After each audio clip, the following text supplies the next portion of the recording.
1982 సంవత్సరం మార్చి 29వ తారీఖు ఎన్టీ రామారావు గారు తెలుగుదేశం పార్టీ ప్రారంభించారు. దాదాపుగా 82 జూలై 9వ తారీఖు విడుదలైన సినిమా బొబ్బిలిపులి. సినిమా రిలీజ్ అవటము, అది దాదాపు 39 కేంద్రాల్లో శతదినోత్సవం జరుపుకోవటము. దాసరి నారాయణరావు గారు ఎన్టీఆర్తో సినిమా చేసినప్పుడు ఆయన ధోరణిలోకి వెళ్ళి సినిమా చేయలేదు ఎప్పుడు. గతంలో బ్రిటిష్ ఏజెంట్లే అనే పద్ధతిలో ఒక కథని రాసుకుని నిజమైన దేశభక్తులు అప్పుడు సఫర్ అవుతున్నారు, ఇప్పుడు సఫర్ అవుతున్నారు.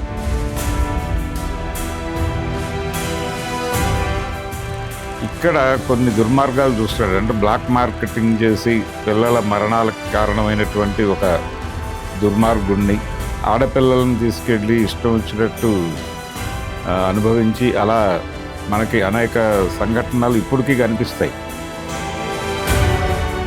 వీళ్ళని చంపడం తప్పు కాదు అని తన్ని తాను ప్రిపేర్ చేసుకుని బొబ్బిలిపులిగా మారతాడు. ఈ మేజర్ చక్రధర్ అనేటువంటి క్యారెక్టరు కోర్టులో ప్రవేశపెట్టిన తర్వాత ఆ కోర్టు సీన్ అనేది చాలా అద్భుతంగా రాశారు దాసరి నారాయణరావు గారు. ఇప్పుడు ఎన్టీ రామారావు గారు ఒక అద్భుతమైన డైలాగ్ చెప్తాడు. అదేంటంటే,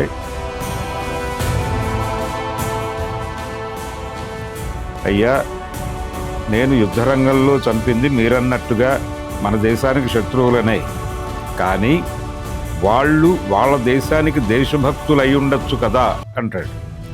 ఆ కోర్టు నిర్ణయాన్ని బట్టి ఈ కోర్టులో నాకు అన్యాయం జరిగిందనేది నిర్ధారణ చేసుకోవచ్చు కదా నేను యువరానర్ అంటాడు. దానికి ముందు కానీ దాని తర్వాత కానీ ఈ రేంజ్ ఆర్గ్యుమెంటు, ఈ లెవెల్ లాజిక్ డెవలప్ చేస్తూ కోర్టు సీన్స్ రాయటం అనేది మనకి కనిపించదు. ప్రాసిక్యూటర్గా శ్రీదేవి గారు ఆవిడ కేసుని జడ్జి గారికి వివరించేటప్పుడు ఆవిడ పడే తపన, అంటే తను ప్రేమించిన వ్యక్తి కోడి రామకృష్ణ గారు ఈ సినిమాకి దాసరి గారి దగ్గర పనిచేస్తున్నాడు. డైలాగ్ రాలేదు పేపరు. ఆయన అసిస్టెంట్ డైరెక్టర్ల మీద కొంచెం కోప్పడే పరిస్థితికి వచ్చేశారు రామారావు గారు. ఈ సినిమాని నిలబెట్టే సీన్ ఇదే కాబట్టి నా డేట్స్ అయిపోయినాయి అని అనుకోవద్దు, నేను మళ్ళీ వస్తా. దాసరి డెఫినెట్గా ఒక అద్భుతమైన కాన్ఫ్లిక్ట్ని డెవలప్ చేయగలడు అని ఆయన నమ్మాడు. ఆ ఎన్నికల బరిలో ఉన్నటువంటి రామారావు గారు ఆయన స్పీచ్లు, ఆయన ఉపన్యాసాలు వినటానికి వేదికల వైపు పోటెత్తినటువంటి జనాలు, ఇవన్నీ సమాజానికి కనెక్ట్ అయినాయి. కనెక్ట్ అవ్వటం వలన అది అన్ని కేంద్రాల్లో శతదినోత్సవం జరుపుకుంది ఆ సినిమా.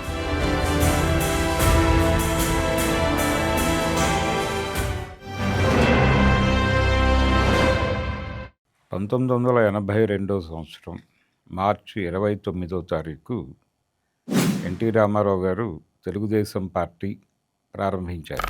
అంటే ఆయన ఆవిర్భావాన్ని తెలుగుదేశం పార్టీ ప్రకటించారు ఆ రోజు. మార్చి 29 అనేది ఆయన సినిమా చరిత్రలో కూడా ఒక చాలా స్పెషల్ డేట్. అది మార్చి 29నే ఆయన మొదటి రంగుల పౌరాణిక చిత్రం లవకుశ విడుదలైంది, అఖండ విజయం సాధించింది. అలాగే మార్చి 29వ తారీఖే ఆయన నటించినటువంటి మొదటి సాంఘిక రంగుల చిత్రం. ఇందాక చెప్పిందేమో మొదటి పౌరాణిక రంగుల చిత్రం, ఇది మొదటి సాంఘిక రంగుల చిత్రం దేశోద్ధారకులు. విశ్వేశ్వరరావు గారి నిర్మాణ సారథ్యంలో సిఎస్ రావు గారి డైరెక్టర్గా వచ్చినటువంటి సినిమా. ఆ సినిమా కూడా మార్చి 29 రిలీజ్ అయి అఖండ విజయం సాధించింది. ఇలా ఆ డేట్తో ఒక లింక్ ఉంది ఎన్టీఆర్కి. ఆ లింక్ ఉండటంతో బహుశా అందుకనే ఆ డేట్ ఎంపిక చేసుకున్నారేమో ఆయన తెలియదు. మార్చి 29 ఆయన పార్టీ ప్రకటించారు. ఆ తర్వాత ఎన్నికల్లో ఆ పార్టీ కూడా అఖండ విజయం సాధించింది, లవకుశ, దేశోద్ధారకులు సినిమాల తరహాలోనే. అది ఒక అంశం. అయితే ఈయన పార్టీ ప్రకటించడానికంటే చాలా ముందు ప్రారంభమై షూటింగ్ జరుపుకుని సెన్సార్ కారణంగా చాలా డిలే అయ్యి దాదాపుగా 82 జూలై 9వ తారీఖు విడుదలైన సినిమా బొబ్బిలిపులి. దాసరి నారాయణరావు గారి దర్శకత్వంలో విజయమాధవి పిక్చర్స్ బ్యానర్లో వచ్చింది ఆ సినిమా. విజయమాధవి అంటే వడ్డే రమేష్, వారి సారథ్యంలో వచ్చినటువంటి సినిమా. అయితే ఇది ఎన్టీ రామారావు గారి పొలిటికల్ కెరియర్కి అద్భుతమైనటువంటి ఒక బిగ్ ఓపెనింగ్ని ఇచ్చింది అని చెప్పాలి. ఈ సినిమా రిలీజ్ అవటము, అది దాదాపు 39 కేంద్రాల్లో శతదినోత్సవం జరుపుకోవటము, ఆ సినిమా ఊపులోనే ఎలక్షన్కి వెళ్ళటము, ఇవన్నీ జరిగినాయి. దీని తర్వాత వచ్చిన సినిమానే ఆయన చివరి సినిమాగా ప్రకటించినటువంటి నా దేశం. నా దేశం తర్వాత ఎలక్షన్కి వెళ్ళిపోయాడు ఆయన. ఎలక్షన్లో అఖండ విజయం సాధించి ముఖ్యమంత్రి అయ్యారు. ఆయన ముఖ్యమంత్రి అయిన తర్వాత సెన్సార్లోనే ఇరుక్కుని ఆలస్యమై విడుదలైనటువంటి ఇంకొక సినిమా పోతులూరు వీరబ్రహ్మేంద్ర స్వామి వారి చరిత్ర. అది కూడా అఖండ విజయం సాధించింది, ఆ సినిమా కూడా. అయితే బొబ్బిలి పులి అనే సినిమాకు సంబంధించి దాసరి నారాయణరావు గారు ఎన్టీఆర్తో సినిమా చేసినప్పుడు ఆయన ధోరణిలోకి వెళ్ళి సినిమా చేయలేదు ఎప్పుడు. ఆయన ఎన్టీఆర్తో చేసిన సక్సెస్ఫుల్ ప్రాజెక్ట్స్ మనుషులంతా ఒక్కటే, అలాగే సర్దార్ పాపారాయుడు, బొబ్బిలి పులి, ఈ 3 సినిమాలు భిన్నమైనటువంటి కథాంశాలతోనే తీశాడు ఆయన. అంతే తప్ప రన్ ఆఫ్ ది మిల్ అన్న పద్ధతిలో వెళ్ళలేదు. రామారావు గారు అప్పుడు హిట్లు కొడుతున్నటువంటి కథలు ఏమిటి అనేది చూసి అలా బేరీజు వేసుకుని చేసినటువంటి సినిమాలు కావివి. పాపారాయుడు స్వతంత్రం వచ్చిన తర్వాత ఎవరైతే ఈ స్వతంత్రాన్ని అనుభవిస్తున్నారో వీళ్ళందరూ గతంలో బ్రిటిష్ ఏజెంట్లే అనే పద్ధతిలో ఒక కథని రాసుకుని, నిజమైన దేశభక్తులు అప్పుడు సఫర్ అవుతున్నారు, ఇప్పుడు సఫర్ అవుతున్నారు, ఇది దేశభక్తుల రాజ్యం కాదు, దేశభక్తుల రాజ్యం అనే పద్ధతిలో ఆయన స్వతంత్రోద్యమం తర్వాత భారతదేశాన్ని కంపేర్ చేస్తూ క్రాంతి కుమార్ గారు అనుకున్నటువంటి లైన్ అది. ఆ లైన్ని దాసరి గారు డెవలప్ చేసి సర్దార్ పాపారాయుడు అనే సినిమా తీసి విజయం సాధించారు. అలా అదే పద్ధతిలో విజయమాధవి బ్యానర్లో ఎన్టీ రామారావు గారితో వచ్చినటువంటి బొబ్బిలి పులి కూడా. బొబ్బిలి పులిలో ఒక అద్భుతమైనటువంటి పాయింట్ డీల్ చేస్తాడు. మిలిటరీ ఆఫీసర్ తను, చక్రధర్ ఆ పాత్ర పేరు, రామారావు గారు ధరించిన పాత్ర పేరు. మిలిటరీలో మేజర్. ఆయన యుద్ధరంగంలో శత్రువులకి సింహస్వప్నంగా మారి ప్రభుత్వ గౌరవాన్ని పొందుతారు. ఈ పరమవీర చక్ర లాంటి బిరుదేదో పొందుతాడు ఆయన. పొందిన తర్వాత ఆయన తిరిగి సమాజం అంటే తన డే టు డే లైఫ్లోకి వచ్చేసిన తర్వాత ఇక్కడ కొన్ని దుర్మార్గాలు చూస్తాడు. అంటే బ్లాక్ మార్కెటింగ్ చేసి పిల్లల మరణాలకు కారణమైనటువంటి ఒక దుర్మార్గుణ్ణి, అలాగే రోడ్డు మీద పడుకున్న పేదల మీద నుంచి నిర్దాక్షిణ్యంగా కారు నడిపి వారందరి మరణానికి కారణమై కోర్టులని కళ్ళు గప్పి, అలాగే పోలీసుల కళ్ళు గప్పి ఆ కేసులో నుంచి విచిత్రంగా బయటపడిపోయినటువంటి ఇంకో సమాజంలో ఉన్న పెద్ద మనిషి కొడుకుని, ఇలా ఆడపిల్లలను తీసుకెళ్ళి ఇష్టం వచ్చినట్టు అనుభవించి, అలా మనకి అనేక సంఘటనలు ఇప్పటికీ కనిపిస్తాయి. ఉదాహరణకి ఆయేషా మీరా కేసు, అలాగే నటి ప్రత్యూష కేసు, ఈ మధ్యకాలంలోనే కోర్టు నుంచి వచ్చినటువంటి అభిప్రాయాలు చూసాం మనం. సో ఇలాంటి అంటే ఆడపిల్లల జీవితాలని నాశనం చేసినటువంటి ఒక దుర్మార్గుడిని వీళ్ళని టార్గెట్ చేసి గుణపాఠం నేర్పాలి అనే ఉద్దేశంతో వీళ్ళ మీద దాడులు చేస్తాడు ఆయన. దాడులు చేసి వాళ్ళ మరణాలకి కారణమైన సందర్భంగా ఆయన్ని ప్రాసిక్యూట్ చేస్తారు, అరెస్ట్ చేసి.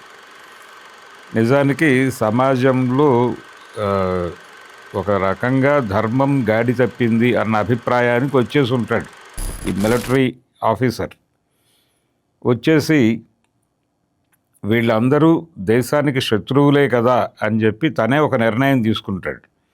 వాళ్ళు భౌతికంగా ఈ దేశంలోనే పుట్టి ఈ దేశపు పౌరులే అయినప్పటికీ ఈ దేశ అభ్యుదయాన్ని కాలరాస్తున్నటువంటి వ్యక్తులు కాబట్టి వీళ్ళని చంపటం తప్పు కాదు అని తన్ని తాను ప్రిపేర్ చేసుకుని ఈ కార్యక్రమంలోకి దిగుతాడు ఆయన. ఈ దిగుతున్నటువంటి క్రమంలో ఆయన సమాజంలో జరిగేటువంటి ఇతర అన్యాయాలు, ప్రజల దగ్గర నుంచి వచ్చేటువంటి అనేక పిటిషన్లు, వాటి మీద న్యాయం ఎలా జరుగుతోంది అనేది పరిశీలి చేసి, ఒకవేళ అన్యాయం జరిగితే అక్కడ ప్రజల పక్షాన నిలబడి న్యాయం చేయటం కోసం తానే ఒక ప్రత్యేక వ్యవస్థగా ఏర్పడి అలా బొబ్బిలి పులిగా మారతాడు. ఈ మేజర్ చక్రధర్ అనేటువంటి క్యారెక్టరు బొబ్బిలి పులిగా మారతాడు. మారిన తర్వాత చట్ట వ్యతిరేక శక్తిగా అతన్ని ప్రభుత్వాలు చూస్తాయి. చూసి ఈ బొబ్బిలి పులిని బోన్లో పెట్టాల్సినటువంటి అవసరం ఉంది అని ప్రభుత్వం భావిస్తుంది. అంటే కాన్స్టిట్యూషనల్గా పోలీసులు, సైన్యం ఆయుధాలు పట్టుకోవచ్చు, కానీ ప్రైవేటు వ్యక్తుల చేతుల్లో ఆయుధాలు ఎలా కుదురుతుంది అని రీసెంట్గా అమిత్ షా గారు కూడా పదే పదే మాట్లాడుతున్నారు.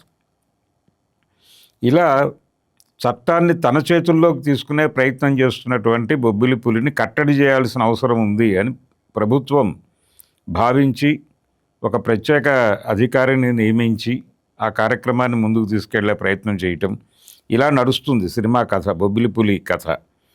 అయితే ఈ ప్రయాణంలో ఆయన అరెస్ట్ అవుతాడు. అరెస్ట్ అయిన తర్వాత తీసుకొచ్చి కోర్టులో ప్రవేశపెడతారు. కోర్టులో ప్రవేశపెట్టిన తర్వాత ఆ కోర్టు సీన్ అనేది చాలా అద్భుతంగా రాశారు దాసరి నారాయణరావు గారు. ఆయన చాలా కష్టపడి, అంటే టోటల్ కథ తాలూకా ఆత్మని ఆ సన్నివేశంలో ప్రపంచం ముందు ఉంచాడు ఆయన. ఆర్గ్యుమెంట్ అంటే ఒక సినిమా ద్వారా ఒక కొత్త ఆర్గ్యుమెంట్ని సమాజంలో ప్రవేశపెట్టడం అనేది చాలా గొప్ప విషయం. దాన్ని సాధించాడు దాసరి నారాయణరావు గారు. ఎలాగంటే ఈయన బోన్లోకి వచ్చిన తర్వాత ఆ జడ్జి క్యారెక్టరు ధూళిపాళ గారు వేశారు. ఆయన్ని అడుగుతాడు సూటిగా ఈ చక్రధర్ అనేటువంటి బొబ్బిలి పులి. ఏమని అడుగుతాడంటే, అయ్యా నేను యుద్ధరంగంలో కొన్ని వందల మందిని చంపాను, అప్పుడు నన్ను తీసుకెళ్ళి పరమవీర చక్రం ఏదో బిరుదిచ్చి సత్కరించారు, సన్మానం చేశారు, చాలా గొప్ప పని చేశావని మెచ్చుకుంది ప్రభుత్వం. ఇప్పుడు మన దేశానికి ద్రోహం చేస్తున్నారు, ఈ దేశ ప్రగతిని కుంటుపడేలా చేస్తున్నారు, ఈ దేశ ప్రజల మరణాలకి కారణమవుతున్నారు, ఈ దేశ ప్రజల జీవితాలకు పట్టిన గ్రహణంలా తయారవుతున్నారు, ఆడపిల్లల జీవితాలకి పట్టిన గ్రహణాల్లా తయారవుతున్నారు. ఇలాంటి వాళ్ళని టార్గెట్ చేసి వాళ్ళని ఎలిమినేట్ చేసినందుకు గాను నన్ను తీసుకొచ్చి బోన్లో నుంచోబెట్టి ఇప్పుడు ఉరిశిక్ష వేసేదాకా మీరు ఆలోచిస్తున్నారు అంటే దీన్ని ఎలా అర్థం చేసుకోవాల్సి ఉంటుంది నేను అని అడుగుతాడు ఆయన. అడిగినప్పుడు జడ్జి గారు కొంచెం దీర్ఘంగా ఆలోచించి ఇది కొంచెం ఎక్కడో కార్నర్ చేస్తున్నాడు మన్ని అనే విషయం ఆయనకు అర్థమవుతుంది. ధూళిపాళ గారు ఆ భావాన్ని తన ముఖంలో పలికిస్తాడు ఆ క్లోజప్కి వెళ్ళినప్పుడు. అదొక అంటే వాళ్ళిద్దరి మధ్య జరిగే ఆ సీన్ శకునిగా, దుర్యోధనుడిగా, అంతకుముందు పాండవీయంలోనూ దానవీర సూరకర్ణలోనూ వాళ్ళదొక అద్భుతమైన కాంబినేషన్. అదే నటులని ఇక్కడ పట్టుకొచ్చి ఆయన్ని జడ్జిగాను, ఈయనేమో ముద్దాయిగా బోన్లో నుంచోబెట్టి సీన్ నడపటం అనేది దాసరి గారి అంటే ఆయన విజువల్గా సినిమా ఎలా ఉంటుంది అనేది ఆయన ఊహించి చేసినటువంటి ప్రయోగంగానే చెప్పాలి దాన్ని. అప్పుడు ఆయన అంటాడు, అయ్యా చక్రధర్ గారు, మీరు యుద్ధరంగంలో చంపింది మన దేశానికి శత్రువులని, కాబట్టి ఆ విషయాన్ని ఇక్కడ ప్రస్తావించకండి అంటాడు. అప్పుడు ఎన్టీ రామారావు గారు ఒక అద్భుతమైన డైలాగ్ చెప్తాడు. అదేంటంటే, అయ్యా నేను యుద్ధరంగంలో చంపింది మీరన్నట్టుగా మన దేశానికి శత్రువులనే, కానీ వాళ్ళు వాళ్ళ దేశానికి దేశభక్తులు అయి ఉండొచ్చు కదా అంటాడు. ఇది కీలకమైనటువంటి ప్రశ్న. ఆ టోటల్ ఆర్గ్యుమెంట్ని ట్విస్ట్ చేసేటువంటి డైలాగ్. ఎప్పుడైతే ఈ మాట ఈ బొబ్బిలి పులి చక్రధర్ అనబడేటువంటి వ్యక్తి నోటి నుంచి వెలువడిందో జడ్జి గారు కంగు తింటాడు. తిని అయ్యుండొచ్చేమో అంటాడు ఆయన. అనగానే జడ్జి గారు ఇరుక్కున్నారు అని అర్థమైపోతుంది ఇతనికి. అర్థమైపోయి వాట్ అయ్యుండొచ్చు యువర్ ఆనర్ అంటాడు ఆయన. అది అంటే అయ్యుండొచ్చు అంటారేమిటి జడ్జి గారు, వ్యాఖ్యానించండి అన్నట్టుగా జడ్జి గారి పట్ల వ్యాఖ్యానించలేని నిస్సహాయత ఉంది మీకు. ఆ సీట్లో కూర్చున్నారు కాబట్టి. కానీ మీ అంతరంగానికి తెలుసు నిజమేమిటో మీ అంతరంగానికి అర్థమైనప్పటికీ ఆ సీట్లో ఉన్నారు కాబట్టి మాట్లాడలేనటువంటి ఒక విచిత్రమైన కంట్రోల్లో ఉన్నారు మీరు అని మీరు బాధపడటం నాకు అర్థమైంది యువర్ ఆనర్ అన్న పద్ధతిలో అక్కడ సీన్ నడుస్తుంది. అది అక్కడ నుంచి వేరే లెవెల్కి వెళ్ళిపోతుంది సీన్. వెళ్ళిపోయి వాట్ అయ్యుండొచ్చు యువర్ ఆనర్ అనే డైలాగుని జనాలు అంటే చాలామందికి ఆ సీన్ ఎంతవరకు అర్థమైందో తెలియదు, కానీ చాలా అద్భుతంగా పేలినటువంటి సీన్ అది. ఆడియన్స్ కూడా చాలా థ్రిల్ ఫీల్ అయ్యారు. ఇదేంటి మంచి ఆర్గ్యుమెంటు, ఒక లాజికల్గా, ఇంత లాజికల్గా కోర్టు సీన్ని నడపటం అనేది మనకి చాలా సందర్భాల్లో కనిపించదు. ఏదో పేలవంగా నడుస్తుంది. కానీ మన దేశం మీద దాడి చేశారు సరే, మనం శత్రువులుగా భావిస్తున్నాం సరే, కానీ వాళ్ళ దేశానికి చెందినటువంటి వాళ్ళు ఎలా చూస్తారు వాళ్ళని, వాళ్ళ సైనికుల్ని, మన చేతుల్లో చనిపోయినటువంటి వాళ్ళ సైనికులకి అక్కడ గౌరవ వందనం దక్కుతుంది కదా. వాళ్ళు కూడా వీళ్ళని అమర జవాన్లుగా కీర్తిస్తారు కదా, ఆ దేశానికి దేశభక్తులుగా చూసుకుంటారు కదా. మనం కూడా అదే చేస్తాం కదా. యుద్ధరంగంలో చనిపోయిన మన సైనికుల్ని మనం అమరవీరులుగానే గుర్తిస్తాం, అమర సైనికులుగానే, అమర జవాన్లుగానే చూసి వారికి సముచిత గౌరవాన్ని ఇచ్చేటువంటి ప్రయత్నం చేస్తాం. ఇది ప్రతి చోట జరుగుతుంది. అలా ఆ కాంటెక్స్ట్లో చూసినప్పుడు యాక్చువల్గా ఇప్పుడు కాదు నాకు శిక్ష వేయాల్సింది అంటాడు ఆయన. నెక్స్ట్ దానికి కొనసాగింపుగా వాళ్ళు మన దేశానికి ఇబ్బంది పెడుతున్నారు అనే ఉద్దేశంతో అటాక్ చేసి చంపేశాను నేను. చంపేస్తే నన్ను తీసుకెళ్ళి సత్కరించి బిరుదు ఇచ్చారు. ఇప్పుడు నేను చంపిన వాళ్ళందరూ కూడా మన దేశ ప్రగతికి విఘాతంగా తయారైన వాళ్ళు. అలాంటి వాళ్ళని చంపినందుకు కదా నన్ను అభినందించాల్సింది ప్రభుత్వం. అభినందించి ఆ రోజున ఇచ్చిన బిరుదు ఇప్పుడు కదా ఇవ్వాల్సింది నాకు. ఇప్పుడు ఇవ్వకుండా అప్పుడిచ్చి ఇప్పుడేమో ఉరిశిక్ష వేస్తాను అనటాన్ని నేను ఎలా జీర్ణం చేసుకోవాలో చెప్పండి యువర్ ఆనర్ అని అడుగుతాడు. ఇది ఆ అల్లికే చాలా అద్భుతంగా ఉంది. ఈ అల్లికతో పాటు ఆయన కోర్టుల్లో న్యాయంలో ఉన్నటువంటి ఇంకొక గందరగోళాన్ని కూడా ప్రశ్నిస్తాడు జడ్జి గారిని. అయ్యా, మీరు నాకు ఉరిశిక్ష వేశారు, బాగానే ఉంది, నేను ఫర్దర్గా ఏం చేయాలి అని అడుగుతాడు. అంటే మీరు పైకోర్టుకి అప్పీల్ చేసుకోవచ్చు ఈ జడ్జిమెంట్ మీద అంటాడు ధూళిపాల గారు. అనగానే అక్కడ ఏం జరుగుతుంది యువర్ ఆనర్ అంటాడు ఈయన. అంటే అక్కడ ఇదే ఇప్పుడు నేను ఇచ్చినటువంటి జడ్జిమెంట్నే వాళ్ళు ఖాయపరచవచ్చు, లేదు ఈ జడ్జిమెంట్ సముచితంగా లేదు అని ఫీల్ అయితే శిక్ష తగ్గించవచ్చు. నేను ఉరిశిక్ష వేశాను, వాళ్ళు జీవిత ఖైదుగా సవరించవచ్చు దాన్ని, లేకపోతే ఇంకేదైనా నిర్ణయం తీసుకోవచ్చు, అది వాళ్ళ ఇష్టం. అప్పీల్కి వెడుతోందే మీరు, ఇక్కడ మీకు అన్యాయం జరిగిందని కదా, మీకు న్యాయం చేయటానికి వాళ్ళు ప్రయత్నం చేసి, లేదు ఇందులో ఈ కోర్టు ఇచ్చిన తీర్పే బాగుంది అని కనుక ఫీల్ అయితే దీన్నే ఖాయం చేయవచ్చు. లేదు మీరు పైకోర్టుకు అప్పీల్ చేసుకుంటూ పెట్టినటువంటి ఆర్గ్యుమెంటులో పాయింట్ ఉంది, మెరిట్స్ ఉన్నాయి అని కనుక కోర్టు భావిస్తే ఈ శిక్షని తగ్గించవచ్చు కూడా. కాబట్టి ఇలా అర్థం చేసుకోవాలి అని చెప్తాడు ఆయన. చెప్పగానే ఈ బొబ్బిలిపుల్ క్యారెక్టర్ రియాక్ట్ అయ్యి, అంటే ఆ కోర్టు నిర్ణయాన్ని బట్టి ఈ కోర్టులో నాకు అన్యాయం జరిగిందనేది నిర్ధారణ చేసుకోవచ్చు కదా నేను యువర్ ఆనర్ అంటాడు ఈయన. అని ఇలా కోర్టుకి తీర్పుకి అని ఒక రిథమెటిక్ డైలాగ్ కూడా దీంతో పాటు జోడించేశాడు ఆయన దాసరి గారు. ఎన్టీఆర్ మీద అలాంటి డైలాగులు అద్భుతంగా థియేటర్లో వర్కౌట్ అవుతాయి అనేది ఆయన స్కీమ్. అందుకని ఈ డైలాగులో ఉన్న అద్భుతమైన లాజిక్తో పాటు ఈ రామారావు గారి మేనరిజం తాలూకా మ్యాజిక్స్ కూడా వాడాడు ఆయన. వాడి టోటల్గా ఆ కోర్టు సీను అద్భుతం. దానికి ముందు కానీ దాని తర్వాత కానీ ఈ రేంజ్ ఆర్గ్యుమెంటు, ఈ లెవెల్ లాజిక్ డెవలప్ చేస్తూ కోర్టు సీన్స్ రాయటం అనేది మనకి కనిపించదు. అందుకని బొబ్బిలిపులి కోర్టు సీను అనేది ఒక ప్రత్యేకమైనటువంటి వ్యవహారం. అలా ఆ సీన్‌లో వాళ్ళిద్దరి అభినయము, అలాగే ప్రాసిక్యూటర్‌గా శ్రీదేవి గారు ఆవిడ కేసుని జడ్జి గారికి వివరించేటప్పుడు ఆవిడ పడే తపన, అంటే తను ప్రేమించిన వ్యక్తి బోన్‌లో ఉంటాడు. అతనికి శిక్ష వేయమని తాను జడ్జి గారిని కోరాలి. అతన్ని నేరస్తుడిగా నిరూపించేటువంటి సాక్ష్యాలు తన దగ్గరున్నవి కోర్టుకు సమర్పించాలి. ఆ సంఘర్షణ అదంతా చాలా అద్భుతంగా పోర్ట్రేట్ చేసింది ఆవిడ ఆ క్యారెక్టర్లో శ్రీదేవి గారు.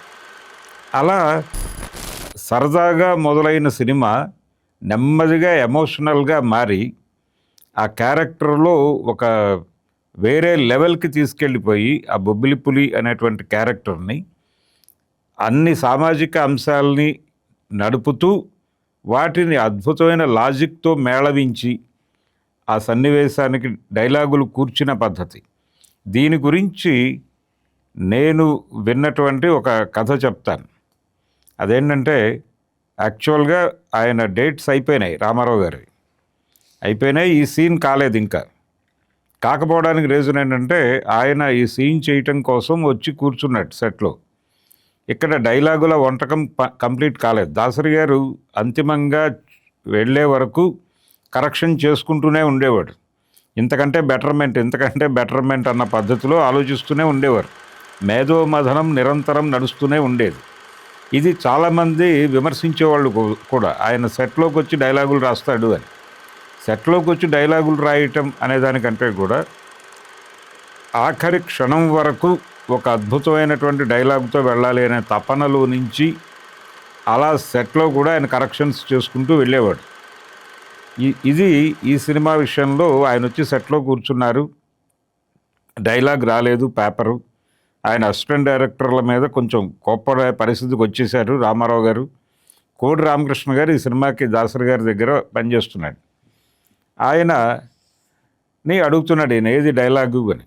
అంటే ఇంకా నడుస్తోందండి, అక్కడ మేధోమథనం నడుస్తోంది అని ఇలా చెప్తూ వస్తున్నాడు ఈయన. టైం అయిపోయింది, ఆయన నిష్క్రమించే సమయం కూడా దగ్గర పడుతోంది. ఆర్టిస్టులు అందరూ రెడీగా ఉన్నారు, ఇంక్లూడింగ్ రామారావు గారు. కానీ అక్కడ స్క్రిప్ట్ అవ్వలేదు, డైలాగు తెమలలేదు. సో ముగింపు దశకు వస్తోంది. ఇక ఆయన వెళ్ళిపోయే టైం వచ్చేస్తోంది. అప్పుడు డైరెక్టర్ గారిని ఒకసారి పిలవండి అని చెప్పి ఆయన నారాయణరావు గారిని పిలిచి, ఏమిటి పరిస్థితి అంటే, దీనిలో ఉండాల్సినటువంటి మ్యాజిక్ ఏదో మిస్ అవుతోంది అనేటువంటి ఒక సఫరింగ్లో ఉన్నామండి అని చెప్పాడు ఆయన. చెబితే అప్పటి వరకు రాసింది ఏమిటో చూశాడు ఈయన. చూసి, మీరు అన్నది నిజమే, ఇది చాలదు, ఈ సినిమాని నిలబెట్టే సీన్ ఇదే కాబట్టి నా డేట్స్ అయిపోయినాయి అని అనుకోవద్దు, నేను మళ్ళీ వస్తా, కానీ సీన్ ప్రాపర్గా రావాలి. మీరంటున్నట్టు ఆ ఆర్గ్యుమెంటు పండితే, ఈ సీన్లో ఆర్గ్యుమెంట్ పండితేనే మిగిలిన సినిమా వర్కౌట్ అవుతుంది. కాబట్టి కసరత్తు చేయండి, నో ప్రాబ్లం.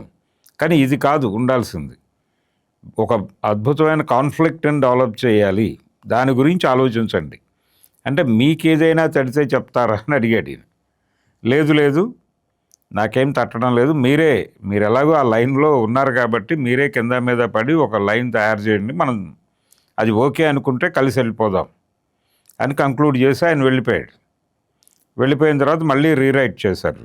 రీరైట్ చేసి ఒక 3-4 వెర్షన్స్ అలా రాసుకుంటూ వెళ్ళిపోయి ఫైనల్గా ఇది దొరికింది, ఈ పాయింట్.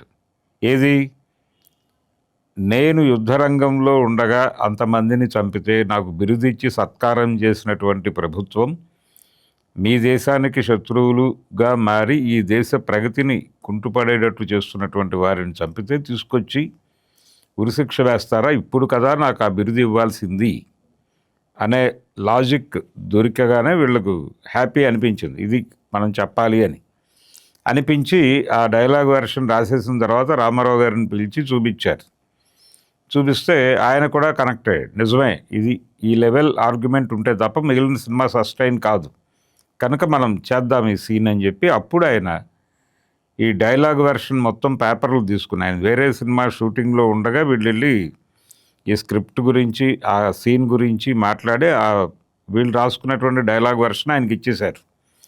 ఇచ్చిన తర్వాత ఆయన తిన్నగా మెరీనా బీచ్కి వెళ్ళి అక్కడ కూర్చుని ఈ డైలాగులు మొత్తం సాధన చేసి, కోర్టు సీన్ సాధన చేసి ఇంటికి వెళ్ళిపోయి పడుకున్నట్టు ఆయన. పడుకుని పొద్దున్నే షూట్ ఇది. గెటప్ వేసుకుని వచ్చేవాడు ఆయన సెట్కి. అలా గెటప్ వేసుకుని సెట్కి వచ్చి ఆ ముందు రోజు మెరీనా బీచ్లో సాధన చేసిన మాడ్యులేషన్స్ ఇవన్నీ యాజ్ ఇట్ ఈజ్గా ఒక ట్రయల్ చేశాడు అక్కడ. చేస్తే అద్భుతం అని చెప్పి డైరెక్టర్ గారు మిగిలిన నటీనటులు అనేసిన తర్వాత ఇక షూట్కి వెళ్ళారు. వెళ్ళిన తర్వాత ఆయన సెట్లో అదరగొట్టేసి చాలా తొందరగా ముగించేశారు ఆ సీన్. ఎన్ని రోజులు తీశారో అనుకుంటారు కానీ అది ఒకే రోజు అలా కంక్లూడ్ చేసినటువంటి సన్నివేశం. ఎందుకు అంత అద్భుతంగా వర్కౌట్ అయింది అంటే అక్కడ ఆ లాజిక్ ఉండాలి అని హీరో గారు ఫీల్ అయ్యాడు, డైరెక్టర్ ఫీల్ అయ్యాడు. వాళ్ళిద్దరి మధ్య ఒక అద్భుతమైన ట్యూనింగ్ ఉంది. దాసరి డెఫినెట్గా ఒక అద్భుతమైన కాన్ఫ్లిక్ట్ని డెవలప్ చేయగలడు అని ఆయన నమ్మాడు.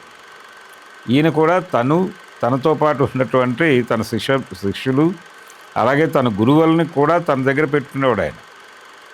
ఇలా వీళ్ళందరితో జరిపినటువంటి మేధోమథనం నుంచి ఒక అద్భుతం రాకపోతుందా అనే కాన్ఫిడెన్స్ నారాయణరావు గారి.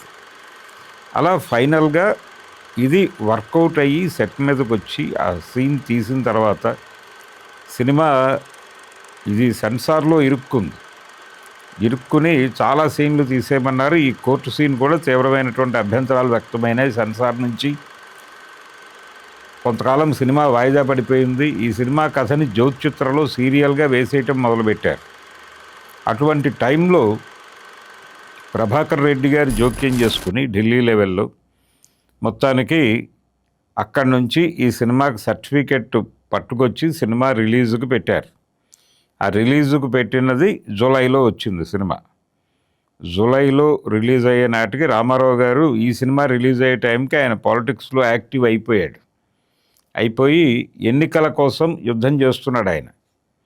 ఆ ఎన్నికల బరిలో ఉన్నటువంటి రామారావు గారు ఆయన స్పీచ్లు, ఆయన ఉపన్యాసాలు వినటానికి వేదికల వైపు పోటెత్తినటువంటి జనాలు, ఇలా స్టేట్ మొత్తం, ఉమ్మడి ఆంధ్రప్రదేశ్ మొత్తం వేడి రాజుకొని ఊగిపోతున్నటువంటి సందర్భంలో ఈ సినిమా రిలీజ్ అయ్యి అదే తరహా అంటే ఒక లాజికల్ డైలాగులు, అలాగే వ్యవస్థలో ఈ ప్రభుత్వాలు చేస్తున్నటువంటి దుర్మార్గాల మీద అద్భుతమైనటువంటి ఒక చక్కటి ఆర్గ్యుమెంట్ బిల్డ్ చేస్తూ నడిచినటువంటి డైలాగులు ఇవన్నీ సమాజానికి కనెక్ట్ అవ్వటం వలన అది అన్ని కేంద్రాల్లో సద్దినోత్సవం జరుపుకుంది ఆ సినిమా.